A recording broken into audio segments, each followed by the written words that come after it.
불량한 자전거 여행. 햇살이 비치자마자 날씨가 더워졌다. 삼촌이 아침부터 식염 포도당을 돌렸다.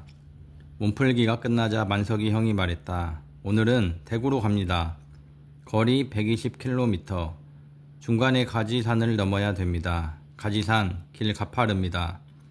지금까지 넘은 고갯길은 아무것도 아닙니다. 죽었다 생각하고 열심히 밟으세요. 자전거에서 최대한 오래 버티세요. 한번 내리면 다시 오르기 힘듭니다. 여러분의 인내력이 얼마나 강한지 오늘 알 수 있을 겁니다.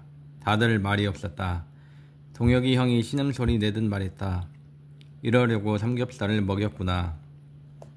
삼겹살에서 얻은 힘은 어디로 갔는지 출발한 지 1시간도 안 됐는데 피곤했다.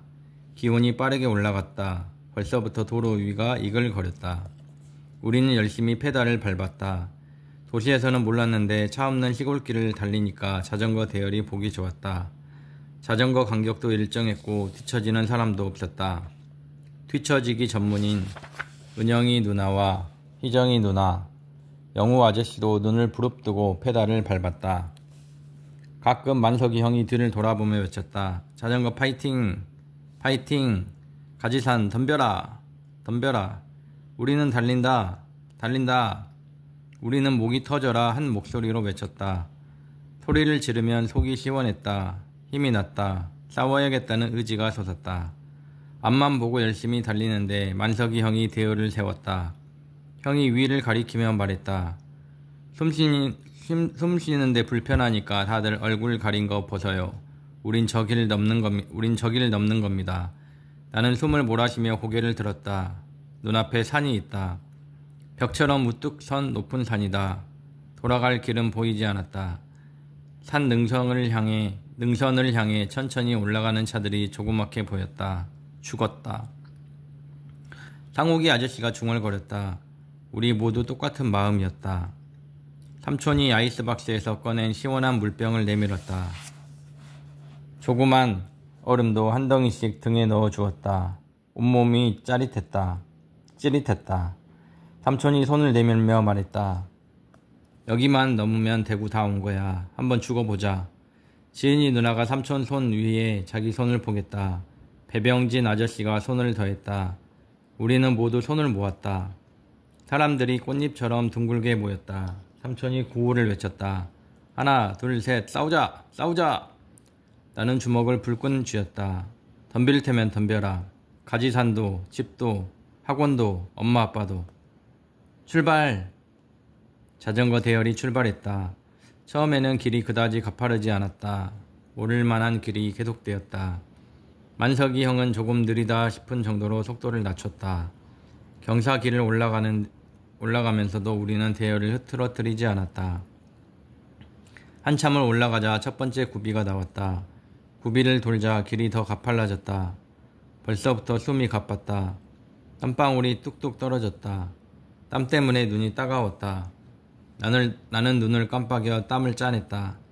두 번째 구비를 돌자 만석이 형이 소리를 질렀다. 여기서부터는 각자 올라간다. 대열이 흐트러졌다. 배병진 아저씨가 맨 앞으로 치고 나갔다. 언제나 1등은 말없이 로봇처럼 페달을 밟는 배병진 아저씨다. 두 번째는 지은이 누나였다. 나머지 사람들도 자기 속도대로 천천히 비탈길을 올라갔다. 만석이 형과 문환이 형은 아래로 내려와 뒤처지는 사람들 옆을 지켰다. 나는 숫자를 세며 페달을 밟았다. 산이 높으니까 2,000까지는 세어야겠다고 생각했는데 수가 너무 컸다. 세다가 까먹으면 안 되니까 200씩 10번으로 나눠 세기로 했다. 앞 기어는 가장 작게, 뒷 기어는 가장 크게 바꿨다. 페달을 한번 구를 때마다 자전거 바퀴가 한 번 돌았다. 자전거 핸들에 붙어있는 속도계로 보니까 시속 3.5km였다. 걷는 속도보다 느려서 핸들이 자꾸 흔들렸다. 생각 없이 가다 보면 자전거가 길 위에서 춤을 췄다. 삼촌이 확성기로 소리쳤다. 정신 똑바로 차려. 비틀거리면 사고 난다. 대답이라도 하듯 트럭 한 대가 빵 경적을 울리며 지나갔다. 트럭 엔진 돌아가는 소리도 숨 넘어가게 높았다.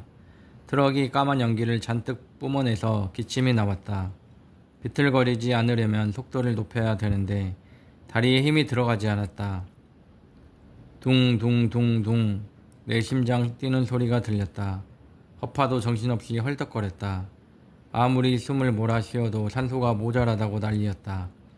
이대로 가다가는 심장도 허파도 터져버릴 것 같았다. 그보다 먼저 다리가 끊어질 것 같았다. 산인데도 바람이 불지 않았다. 바람이 죽어버린 것 같았다. 공기가 뜨거워서 숨쉬기가 힘들었다. 숨을 쉴 때마다 체온이 자꾸만 높아지는 것 같았다.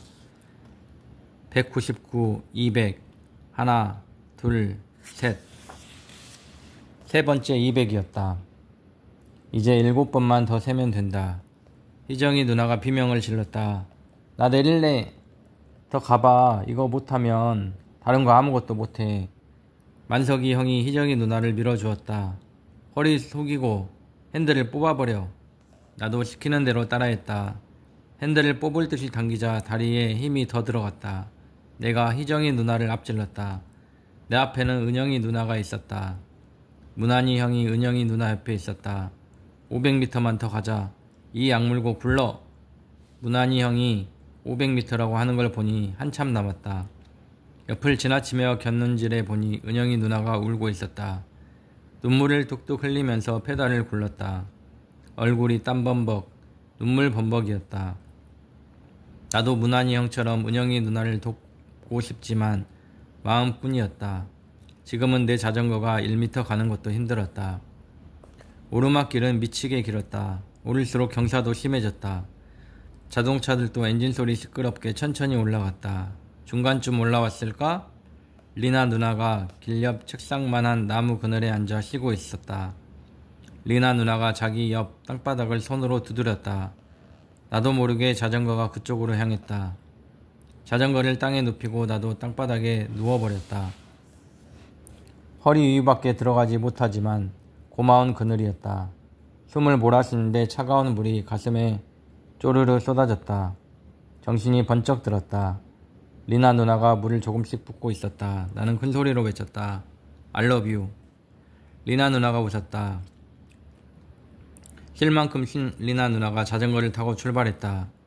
은영이 누나와 희정이 누나가 비틀거리며 올라왔다. 누나 여기. 은영이 누나가 자전거를 탄 채로 그늘에 쓰러졌다. 희정이 누나도 자전거를 던지듯 팽개치고 그늘로 들어왔다. 나는 머리만 그늘에 두고 나머지 그늘을 양보했다. 리나 누나가 했던 것처럼 물을 조금씩 은영이 누나 머리 위에 부어주었다. 물 아껴! 뒤따라온 만석이 형이 외쳤다. 하지만 이것 말고는 은영이 누나를 도와줄 게 없었다. 은영이 누나와 희정이 누나는 눈을 뜨지 않았다. 머리 위쪽에서 고함 소리가 들렸다. 고개를 들어보니 영우 아저씨가 구비를 돌아 우리 머리 윗길을 지나며 소리를 질러대고 있었다. 덤벼! 다 덤벼! 야! 다들 싸우고 있었다. 나도 싸우는 중이다. 처음에는 싸움 상대가 가지산인 줄 알았다. 하지만 높이 오를수록 알 수 있었다. 산은 그냥 가만히 있을 뿐이다. 나와 싸우는 거다. 내 속에 있는 나, 포기하고 싶은 나와 싸우는 거다. 몸이 편하려면 집에 있어야 했다. 하지만 나는 집을 떠났고 온 힘을 다해 산을 오르고 있다. 이 산을 넘으면 대구가 나온다. 어떤 곳인지, 무엇이 나를 기다리는지 모르지만 산을 넘으면 알 수 있다. 아래를 보면 지금까지 올라온 길이 보인다. 위를 보면 올라가야 하는 길이 보인다. 나는 벌떡 일어나 자전거를 탔다. 올라갈수록 올라가야 하는 길이 짧아졌다. 나는 이를 악물고 페달을 밟았다. 너무 힘이 들면 심장이 터져버리기 직전에 자전거를 세우고 쉬었다. 아래를 내려다보면 자전거를 끌고 걸어오는 희정이 누나와 은영이 누나가 보였다. 나는 다시 자전거에 올라탔다. 안개 낀 것처럼 뿌연 발밑으로 작은 산들이 보였다. 어느새 저 산들보다 높이 올라왔다. 자전거로 산을 넘을 수 있다는 게 신기했다. 다 왔어. 여기가 끝이야. 위에서 사람들 목소리와 박수 소리가 들렸다. 나는 고개를 들지 않고 도로 옆 흰 선만 보았다. 땀이 선 위에 뚝뚝 떨어졌다. 먼저 간 사람들 땀도 떨어졌을 것이다. 박수 소리가 점점 가까워졌다. 끝. 오늘은 여기까지.